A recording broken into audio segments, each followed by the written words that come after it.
नमस्कार मंडळी, योगिता दानवे रेसिपीजमध्ये तुम्हा सर्वांचं मनापासून खूप खूप स्वागत आहे। आज आपण अगदी झटपट कुकरमध्ये फक्त एका शिट्टीमध्ये मशरूमची भाजी बनवणार आहोत।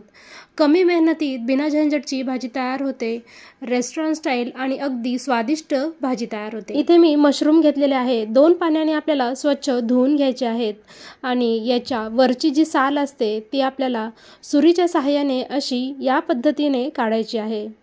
अगदी हळू काढायची आहे। मशरूम हे खूप नाजूक असतात। मशरूम आणल्यानंतर ते 2 ते 3 दिवसातच वापरायचे, नाहीतर ते नंतर काळे पडतात, त्याला बुरशी येते आणि ते खाण्यायोग्य नसतात।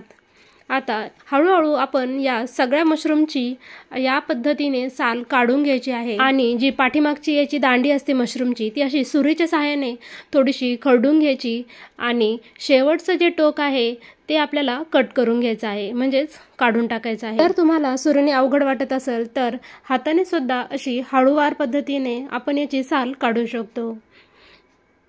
याच पद्धतीने उरलेल्या सर्व मशरूमची आपण साल काढून घेऊया। सर्व मशरूमची इथे मी आता साल काढून घेतलेली आहे। एका वाटीमध्ये ते काढून घेऊया। नंतर याचे आपण थोडेसे छोटे छोटे काप करून घेऊया। सर्व मशरूम इथे मी कट करून घेतलेले आहे। आता यामध्ये आपण काही मसाले घालूया। अर्धा चमचा हळद, 1 चमचा मिरची पावडर आणि 1 मोठा चमचा सब्जी मसाला इथे घातला आहे। अर्धी वाटी दही घालायचं आहे आणि आपल्याला छान असं हे मिक्स करून घ्यायचं आहे। छान असं एकत्र करून घेतलेलं आहे। सर्व मसाले मशरूमला लावून घेतले आहेत। आता याला थोडा वेळ बाजूला ठेवून देऊया।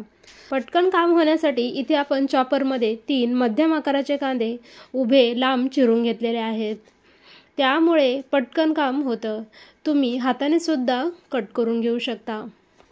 चॉपरमध्ये कांदा बारीक केल्याने अगदी कमी वेळेत पटकन हा कांदा बारीक चिरून होतो। तर इथे आपला कांदा चिरून झालेला आहे। आता यामध्ये 2 हिरव्या मिरच्या, 1 इंच आलं आणि लसूण पाकळ्या घातलेल्या आहेत। हे सुद्धा आपण या चॉपरमध्येच बारीक करून घेणार आहोत। इथं आपलं अगदी काही सेकंदामध्येच बारीक छान असं चिरून झालेलं आहे। इथे माझी आलं लसूण पेस्ट घालायची राहिली होती, ती घालूया आणि पुन्हा एकदा छान एकत्र करून घेऊया।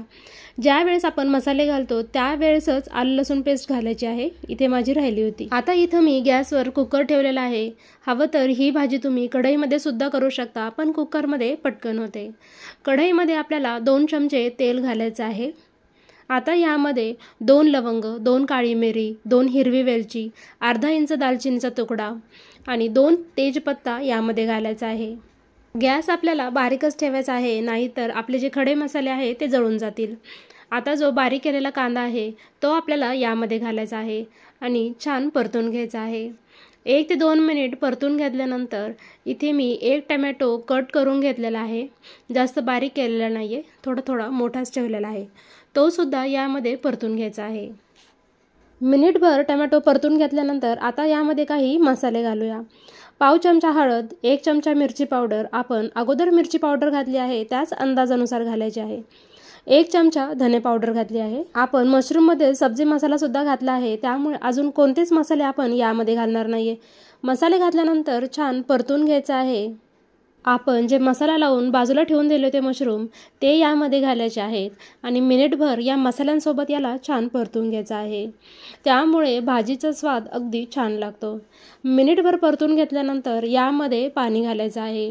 तुम्हाला भाजी किती पातळ हवी आहे त्या अंदाजानुसार पाणी घालायचं आहे। इथं मला जास्त घट्ट किंवा जास्त पातळ सुद्धा भाजी नको आहे। यामध्ये पाणी घातल्यानंतर छान एकत्र करून घ्यायचं आहे। यामध्ये चवीनुसार मीठ घालायचं, कोथिंबीर घालायची आहे, एकत्र करून घ्यायचं आहे आणि कुकरचं झाकण लावून मीडियम फ्लेमवर 1 शिट्टी होऊन द्यायची आहे। इथे आपला कुकर थंड झालेला आहे, झाकण उघडूया। मस्त अशी मशरूमची भाजी तयार झालेली आहे, पण अजून 2-3 साहित्य आपण यामध्ये घालणार आहोत। 1 चमचा कसुरी मेथी घ्यायची आहे आणि हातावर अशी चोळून घ्यायची आहे, त्यामुळे त्याचा स्वाद छान येतो।